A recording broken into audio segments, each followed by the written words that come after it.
चीन जमीन पर करता रह गया प्लानिंग, भारत ने समंदर में ठोक दिया।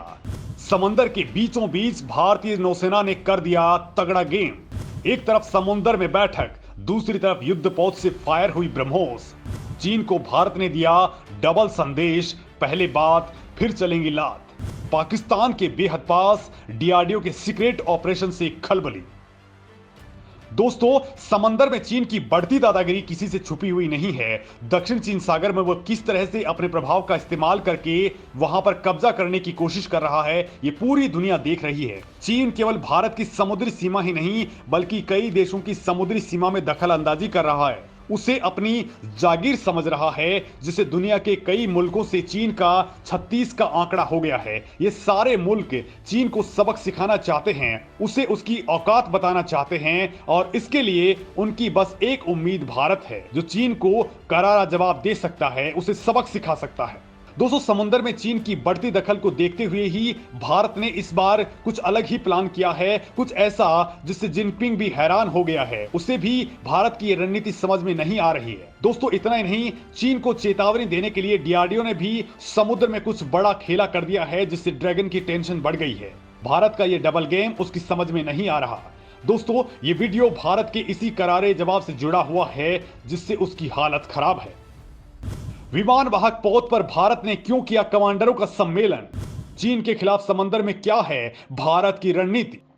दोस्तों, भारतीय सेना के कमांडरों के सम्मेलन का पहला चरण 6 मार्च यानी आज से शुरू हो चुका है और हैरानी की बात यह है कि इस बार सम्मेलन ऐसी जगह पर हो रहा है जिसकी किसी ने कल्पना भी नहीं की थी, या यूं कहें कि कभी किसी ने सोचा भी नहीं था। दोस्तों, यह सवाल यह उठता है कि आखिर भारत ने यह सम्मेलन कहां पर किया है? क्या ये समुद्र के अंदर किया जा रहा है या फिर किसी बंकर में इसका आयोजन हो रहा है? तो दोस्तों, आपको जानकर के हैरानी होगी कि समंदर पर तैरते स्वदेशी विमान वाहक पोत पर इसकी शुरुआत हो गई है। स्वदेशी विमान वाहक पोत आईएनएस विक्रांत पर रक्षा मंत्री राजनाथ सिंह सेना के कमांडर्स को संबोधित करेंगे, तो वहीं नौसेना अध्यक्ष एडमिरल करमबीर सिंह दूसरे नौसैन्य कमांडरों के साथ में पिछले 6 महीनों में इंडियन नेवी की ओर से किए गए प्रमुख संचालन, सामग्री, रसद, मानव संसाधन विकास, प्रशिक्षण और प्रशासनिक गतिविधियों की समीक्षा करेंगे और महत्वपूर्ण गतिविधियों और भविष्य की योजनाओं पर विचार विमर्श करेंगे। लेकिन दोस्तों, यह सवाल यह उठता है कि आखिर इस बार भारत ने कमांडर्स का सम्मेलन करने के लिए इस युद्धपोत को ही क्यों चुना? आखिर इसके लिए आईएनएस विक्रांत को ही क्यों ठीक से चुना गया है? इस युद्धपोत पर बैठक के जरिए भारत क्या संदेश देना चाहता है और आखिर ऐसा करने के पीछे भारत का मकसद क्या है?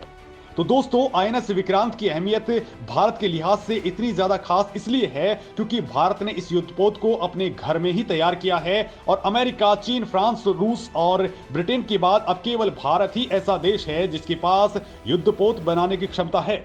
इस एयरक्राफ्ट कैरियर को पूरी तरह से भारत में ही डिजाइन और प्रोड्यूस किया गया है और ये एक विशाल का युद्धपोत है जिसकी क्षमता भी काफी ज्यादा है।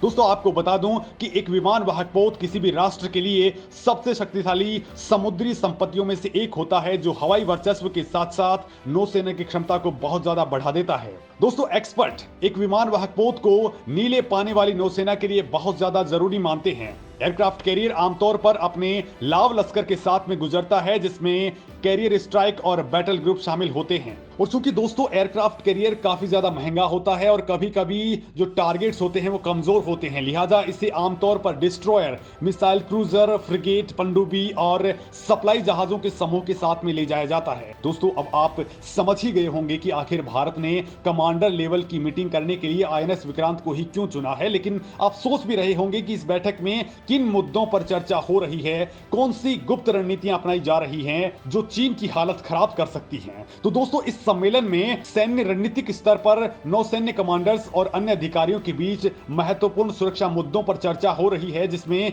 चीन पर सबसे बड़ा फोकस है क्योंकि पड़ोसी देश हिंद महासागर क्षेत्र में अपनी मौजूदगी को तेजी से बढ़ा रहा है। वैसे दोस्तों, समुद्र में चीन पर लगाम कसने के लिए, उसे घेरने के लिए भारत पहले से ही क्वाड देशों के साथ में खड़ा हो रहा है। ये केवल एक संगठन नहीं है बल्कि चीन के खिलाफ वो जंजीर है जिसे चाहकर भी वो नहीं तोड़ सकता है। दोस्तों, इस सम्मेलन में नेवी चीफ के अलावा भारत के रक्षा मंत्री सीडीएस जनरल अनिल चौहान, थल सेना अध्यक्ष जनरल मनोज पांडे और वायुसेना प्रमुख वीआर चौधरी भी शामिल हो रहे हैं। दोस्तों, भारत जहां सम्मेलन कर रहा है उस जगह मौजूदा भू रणनीतिक स्थिति के कारण इसका बहुत ज्यादा इंपॉर्टेंस है।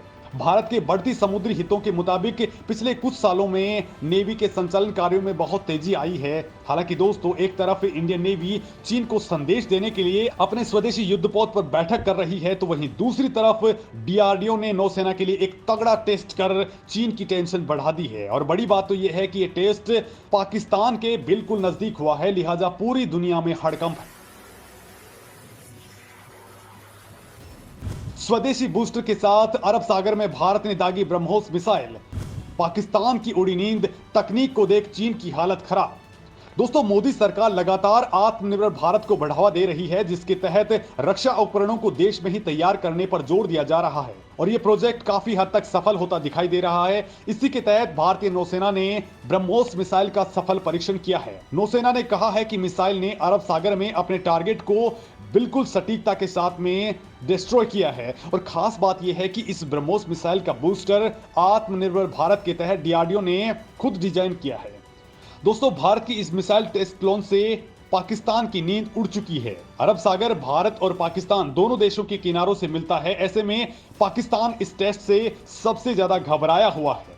दोस्तों, ब्रह्मोस दुनिया की सबसे खतरनाक मिसाइलों में से एक है और पाकिस्तान के राष्ट्रपति कई बार इस बात को स्वीकार कर चुके हैं कि कुछ ही सेकंड में यह मिसाइल पाकिस्तान के सभी रडार सिस्टम्स को भेदते हुए पाकिस्तान में एंट्री कर सकती है और तबाही मचा सकती है। इसमें डीआरडीओ लगातार जरूरत के हिसाब से बदलाव करता जा रहा है। साथ ही भारत की कोशिश है कि इसमें ज्यादा से ज्यादा स्वदेशी उपकरण लगाए जाएं। इस सुपरसोनिक क्रूज मिसाइल को पनडुब्बी, युद्धपोत, फाइटर प्लेन्स, जमीन सब जगह से लॉन्च किया जा सकता है। इसके ज्यादातर परीक्षण सफल रहे हैं। दोस्तों, शुरुआत में इसकी रेंज केवल 290 किलोमीटर थी, लेकिन अब इसे अपग्रेड कर दिया गया है और दोस्तों अब ये 300 से लेकर के 500 किलोमीटर की दूरी तक मार करने में सक्षम है। ये रेंज इसकी लॉन्चिंग के तरीके पर भी निर्भर करती है।